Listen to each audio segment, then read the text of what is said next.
what I did. So it happens to all of us.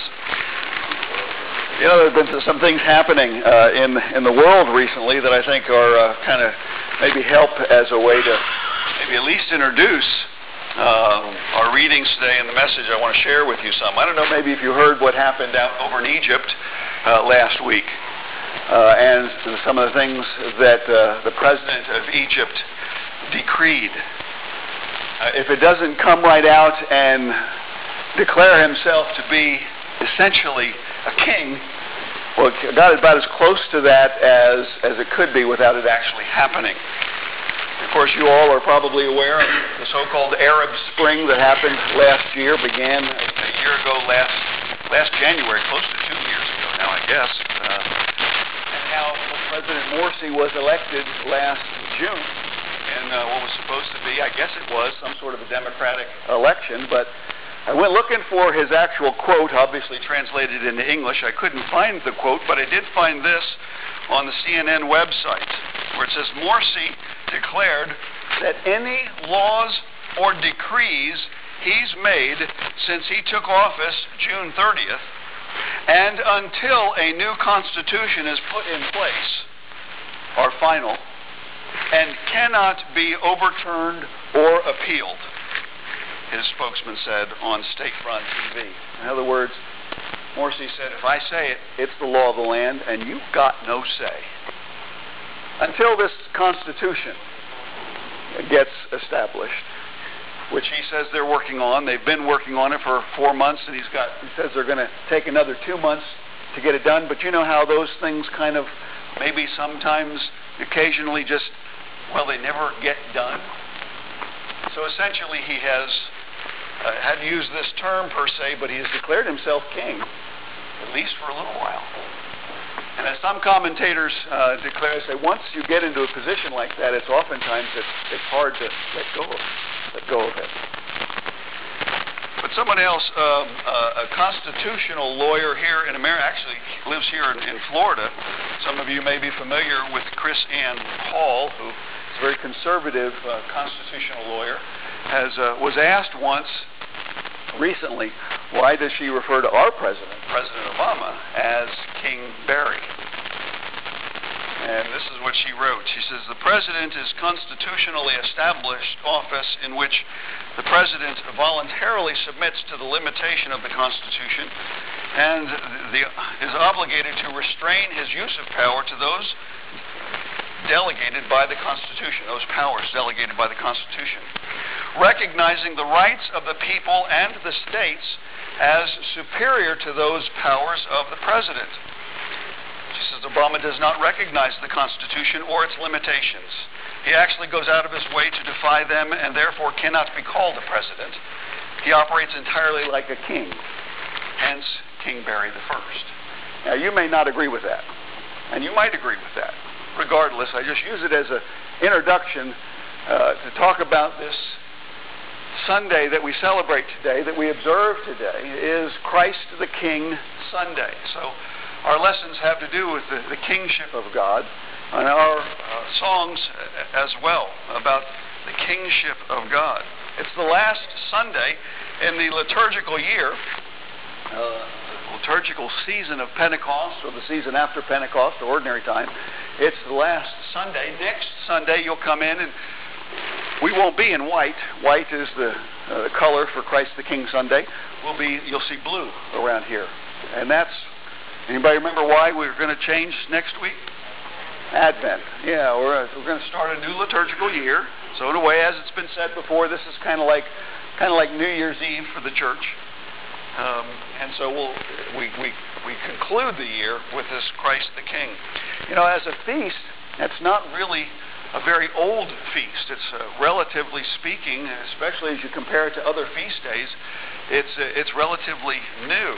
It was only 88 years ago in 1925 that the Pope Pius XI established as a feast day in the Roman Church, Christ the King Sunday, and it was celebrated then on the last Sunday in October, which was in a way an answer to the Protestant celebration of Reformation Day, which is on October 31st, but is likewise celebrated the last Sunday in October. So it started really as a kind of a competition, almost as something that symbolized some divisiveness in the history of the church. But in 1969, after the Second Vatican Council, the Roman Church moved it from the last Sunday in October to the last Sunday in the season of Pentecost, wherever that may happen to fall, the Sunday prior to the beginning of Advent. And the Revised Common Lectionary also did the same thing. So in a way, we kind of brought together, of which a lot of the Protestant denominations follow the Revised Common Lectionary, and so does the Roman Church. And so in a way, something that was actually started to point to or highlight some divisiveness or some competition is now actually a symbol of sorts of maybe some Christian unity that maybe it would be good for us to live into a little bit more. The celebration of Christ the King Sunday unites Christians of all denominations, in a sense, with each other, but it also very clearly distinguishes Christians from the world around us, from the world that is separate from the church. Without apology, every church that observes this particular festival of Christ the King proclaims that the gospel of Jesus Christ and his kingship and his kingdom stands over and against the world. By declaring our faith in Jesus, we declare that we will not depend on the world's standards or embrace the world's values for our life as the basis for our identity as Christians or as the basis for our attitude or our behavior or decisions that we make. Christ the King Sunday, one of the things that we profess is that we are in the world, but we are not of the world. I hope you remember that. You are in the world, but you are not of the world. Once you give your life to Christ, you are a citizen of the kingdom of heaven. And so we live in the world, but we are not members of the world. We are members of Christ's kingdom, and he is king. And his values and ways of doing things are quite different from the world. Sometimes I wonder if we get a good picture of that, if we get a clear understanding of that. You know, I'm guessing here, but I'm thinking that none of us here today were born in a country that had a king or have lived for any lengthy periods of time in countries where there's been a king. Is that true for all? Is there anybody here lived in a country where there's been a king? The Queen? Okay. Nepal, okay. Well, Hawaii, okay. Before the what? Well, but did you live there? I mean, when you were living there, were there kings and queens? I don't know when Hawaii became a state of the United States. But anyway, the point is Pat, have you? Yeah.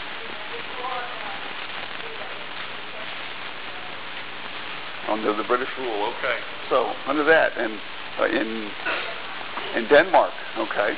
It'd be interesting to hear some of the stories about how that differs from living in a republic, and if there's substantive. There may be not very many substantive changes or differences, but in some cases there are quite different substantive changes and ways of living. In the days of Jesus, it was certainly very much different. We heard about it at Christian Ed just a little while ago at 9 o'clock. We watched about the early Christian church and the martyrs of the first few hundred years. We heard about two in particular, Polycarp and, how do you say her name? Perpetua? I always trip over that one, just like some others. Perpetua.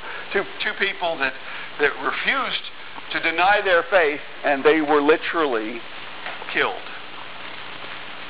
And part of the story that was shared here was Polycarp was burned, and he said, "You don't need to nail me or tie me. I'll stay here. I'll stand in the fire." And the fire didn't consume him, and finally they had to stab him in order for him to die. And as blood flowed out of him. He died, but the tradition says that his blood put out the fire as well.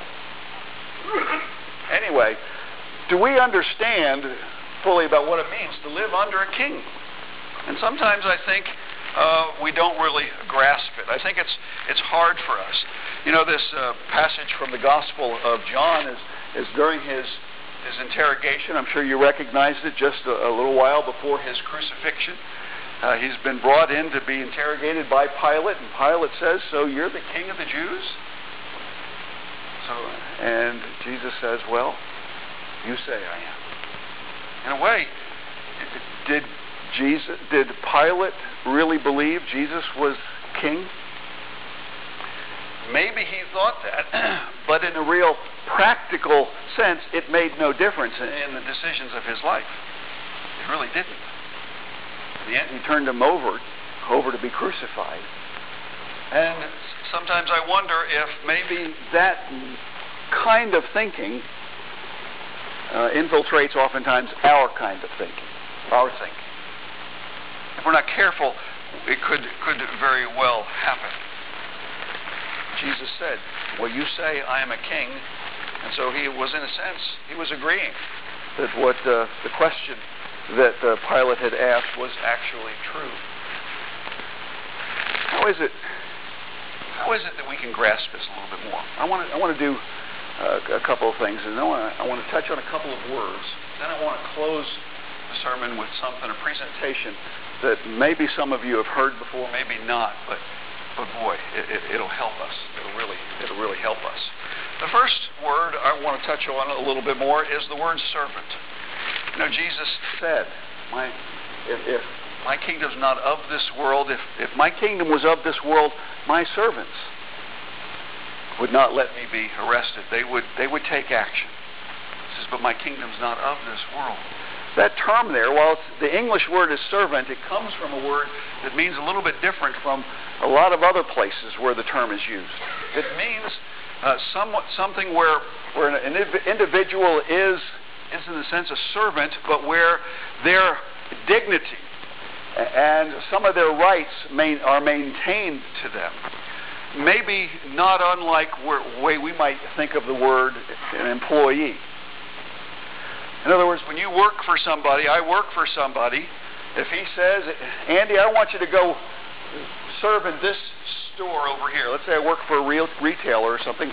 Go work, rather than the store that you normally work in, I want you to go work in this other store, maybe over in Lakeland or Orlando or something like that. As an employee, I'm obligated to follow his rules and follow his directives. But I have the option of saying, you know what, that's too much for me. I can't do that. And I could quit the job, essentially. I could walk out right then and there. That would be an option. And he couldn't really do anything about it. Whereas the term servant, that is also used in the book of Revelation, though it wasn't in our passage, but back early in the chapter 1, verse 1, reads this, the revelation of Jesus Christ, which God gave him to show to his servants the things that must soon take place. He made it known by sending his angel to his servant John. That term servant comes from a different Greek word, which really means much more like slave. It's a much more common word in the New Testament. In fact, in the English Standard Version, there's a footnote down here in the margin. It says, in the Greek, it means bond servant, or servants, whatever. It means what we understand as slave. In other words, person is property. And when the master says, go do this, we can't say, sorry, that doesn't float my boat, I'm out of here, I quit. We can't do that. In that setting, the master could say, no, you don't quit. I tell you what, I'll chain you up until you change your mind. Or worse yet, they could be seen as property and literally could be put to death if the master so saw fit. That's the word that's used in the book of Revelation and so many other places as well, whenever you see the word servant. But the point is, both words have a significant meaning of absolute declaration of submission to that master. Okay? Dedication to that master. Jesus called his followers servants. John, who wrote the book of Revelation, was called a servant. You're a servant. I'm a servant. And the second word that I just wanted to touch base on real quickly is in this passage that was read from Revelation about how it refers to us as priests. Last part of verse 5 and into verse 6 says, "To him who loves us and has freed us from our sins by his blood and made us a kingdom, priests to his God and Father, to him be glory and dominion forever and ever." A priest. You're a priest. Don't ever forget that. And keep also in your memory that the word priest comes from a Latin word that means bridge builder. Bridge builder. So, what are we supposed to build bridges to? Are we like, sometimes we hear about the government building bridges to nowhere? Is that what we do? Build bridges to nowhere? No. No. We build bridges between those who do not know God and build a bridge to God. That's our bridge building ministry, calling that the church is called to do. And John, and even in the Old Testament, and in other parts of the New Testament, we are called priests. Every one of us. And so as a servant is always dedicated to the mission of his master, and priests are bridge builders. As we live that out, we gain a better understanding of what it means to say Jesus is King of Kings and Lord of Lords. You know, I think if our understanding is adequate of who Jesus is and his kingship, his lordship, I think we would do better. We would end up, the church, broadly speaking, would do better in our bridge building and our servanthood. So before I show you this last thing, it's a little video clip. It's about 5.5 minutes long, thereabouts. But it's of an incredible proclamation. I understand it was done spontaneously, but I'm not sure about that. But I've shared it a few times over the years, but not for many years. S.M. Lockridge, maybe you've heard of it, but if you haven't heard it before, hold on to your seats. But if you have heard it before, it's good to hear it again, because this man is absolutely convinced of who Jesus is. He tries to describe the King of Kings and the Lord of Lords. If we get his presentation, if we get that mindset in our own selves of who Jesus is, King of Kings and Lord of Lords, I think the church would get a whole lot stronger across the board. Can you pull that up?